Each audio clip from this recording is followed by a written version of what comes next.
America ने Iran पर बहुत बड़े हमले की तैयारी कर ली है। अमेरिका के 80,000 सैनिक ईरान पर धावा बोलने के लिए तैयार हैं।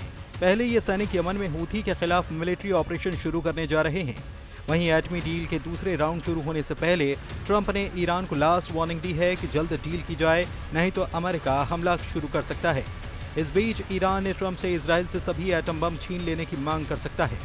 मीडिया रिपोर्ट्स में दावा किया जा रहा है कि इजराइल के 7 न्यूक्लियर साइट ईरान के टारगेट पर हैं।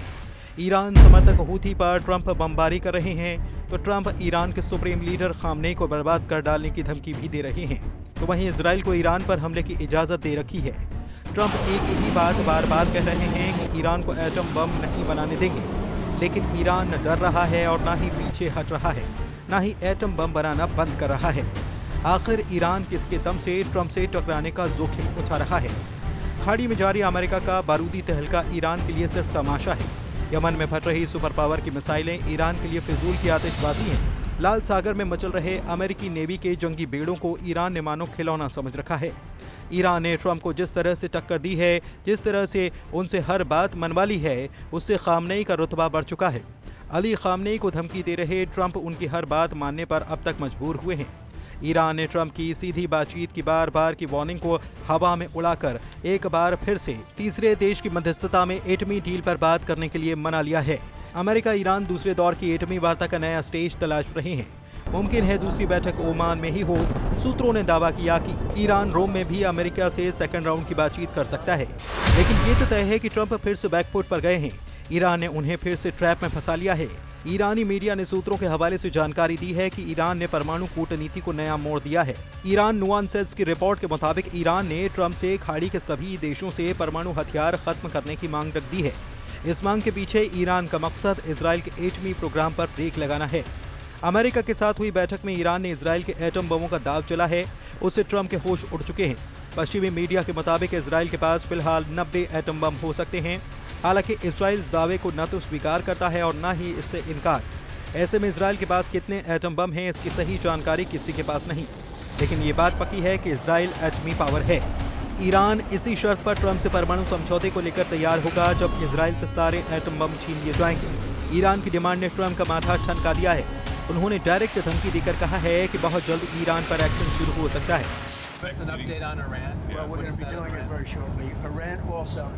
It was another way. I met with a different group of people in Iran, and we'll be making a decision on Iran very quickly. Trump के तेवर सख्त हैं तो ईरान भी कम नहीं। ईरान के राष्ट्रपति पहले से ही साफ कर चुके हैं कि अमेरिका ने अगर ईरान के एटमी साइट पर हमला किया तो 100 के बदले 1000 परमाणु अड्डे बना लिए जाएंगे। राष्ट्रपति मसूद पेज़ेश्कियान ने कहा है कि ट्रंप हमें धमका रहे हैं और कह रहे हैं कि हम आएंगे और परमाणु सेंटर नतांज या किसी दूसरी जगह पर हमला करेंगे। अगर ट्रंप चाहते हैं तो आएं और हमला करें। ये हमारे नौजवान वैज्ञानिक हैं जिन्होंने उस जगह को बनाया है। अगर आप 100 जगहों पर हमला करते हैं तो वे इसके बदले 1000 दूसरे बना लें। आप उन्हें खत्म नहीं कर सकते। ईरान के रुख से ये भी आशंका जताई जाने लगी है कि ट्रंप से पहले खामनेई का हमले का ऑर्डर जारी कर सकते हैं। यह हमले इजराइल के परमाणु प्रोग्राम के सर्वनाश तक हो सकते हैं। इजराइल के एटम बमों की लोकेशन कहाँ है?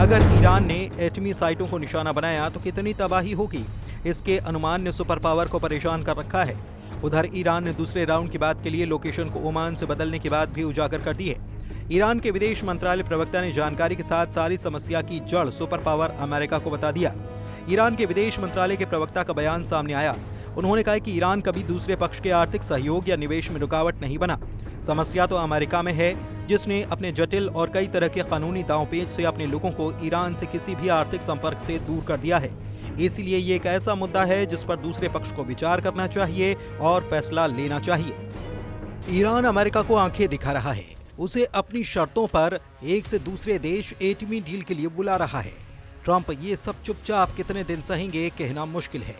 उधर institute for national security studies की रिसर्च ने ट्रंप की टेंशन दोगुनी कर दी है। INSS की रिपोर्ट में दावा किया गया कि अगर ट्रंप ने ईरान पर हमला किया तो खामनेई की ताकत बढ़ जाएगी।